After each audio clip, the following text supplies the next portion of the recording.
Gələcəkdə əhali arasında yoluxucu xəstəliklərin yayılmasından əsas səbəblərindən biridir.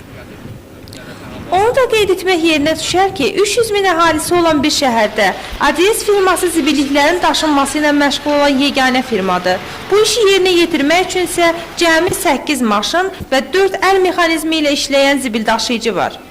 Bugün biz Gəncə şəhərindən, əhalidən 85 milyona qarşı bugün mən 5 milyon pul toplayıram. Baxın görün bu gəlirlə, bu işlə işləmək olarmı? Büdcə təşkilatlarının üstünə düzdür. Biz hər yükü büdcə təşkilatının boynuna qoymaq olmaz ki, elə büdcə təşkilatı ödəniş eləsin. Eləyir büdcə təşkilatı, ancaq orada da çətinliyimiz var. Bu günlərin maliyyə problemim mənim 70% ilə yox, heç olmasa 50% ilə də ödəmiş olsalar, mən işimi qurmuş olaram. Zibilliklərin daşınmasındakı çatışmamazlıqları hər kəs qarşı tərəfin üzərinə atır. Sakinlər belə fikirləşir ki, əgər mən zibili evimdən nə qədər uzağa, əl arabası ilə daşıyıramsa,